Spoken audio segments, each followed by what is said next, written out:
Swing thoughts using the Swing Coach app. All right, tempo-wise, fast, slow, fast.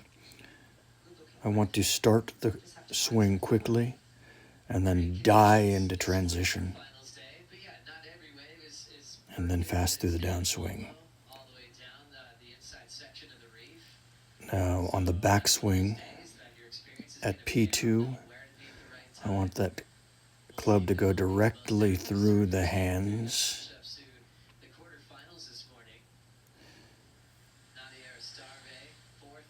Yes, directly through the hands and not an open face. Right here, slightly closed face.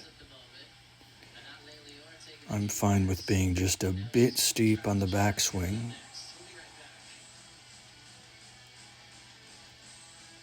My right hand grip pressure, minimal. Making sure at the top that club face is not hanging down and therefore open. Maintaining that orientation on the downswing. Now here, thinking about the club, the butt of the shaft pointing at the ball on the downswing. I want that shaft to be perpendicular to the spine, thus maximizing power. Club face right there, straight up and down, not open. Going through the hands, still straight up and down, tending to closed.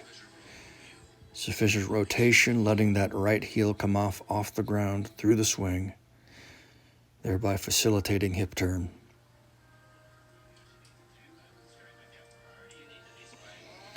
At setup, I don't want to be seeing that left arm, therefore the right hand has to be sufficiently under the shaft. So I can see a bit of the left arm there, not crazy about that.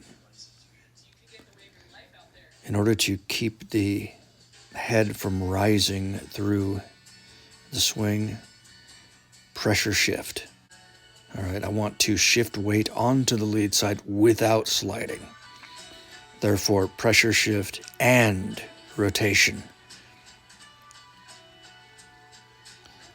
Coming through the ball, I don't want to be swinging out to right field. I want to be, yes, left through the ball.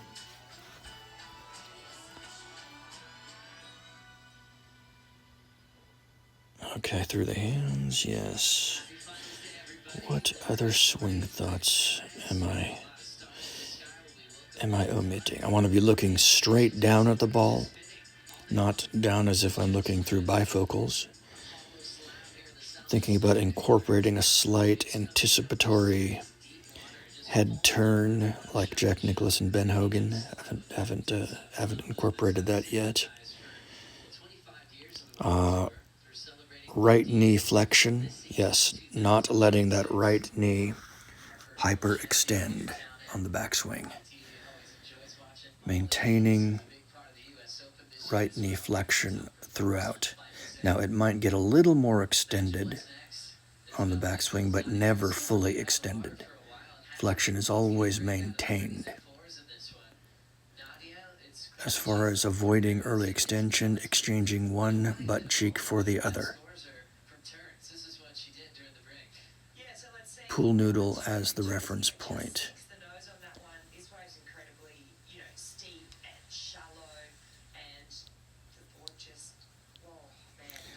Yes, arm lift. Lift the arms. The golf swing is a turn and lift. It's a carousel and a Ferris wheel. Therefore, don't be afraid to let those arms lift.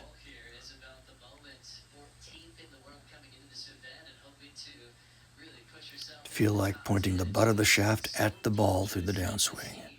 And remember, the golf swing is a whip, not a sledgehammer. That is an absolute key. The golf swing is a whip, not a sledgehammer. Thinking of it as a sledgehammer leads to over the top. Thinking of it as a whip leads to getting that shaft perpendicular to the spine at P5 and P6, thereby maximizing power, maximizing efficiency. It's important for that elbow to stay in the zone there. Otherwise, an over-the-top will be encouraged.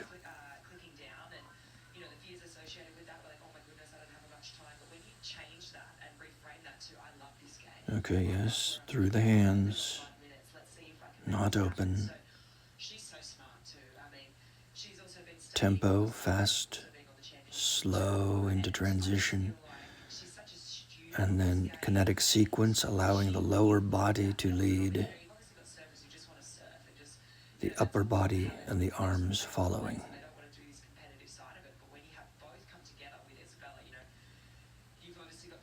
An indication of lower body leading is heel off the ground through impact, thereby allowing opening of the hips. Now I'm fine with the club head being just a bit outside the hands. I will err on the side of outside the hands rather than inside, because going too far inside with that club head encourages a heave over the top. In other words, it encourages treating the club like a sledgehammer rather than a whip. Now, sufficient wrist hinge. Yes, always get sufficient wrist hinge, which facilitates getting on plane. I have a tendency to shorten my swing too much and have inadequate wrist hinge. So don't be afraid to hinge those wrists. Err on the side of extension of the left wrist at the top.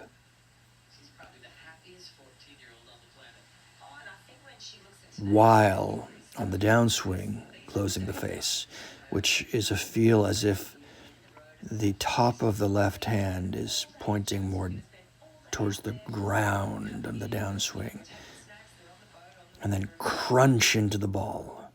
That's the key with not rising through impact. Feel like the weight is shifting, crunching into the ground with that back of the left hand pointing at the ball and compressing the ball into the ground.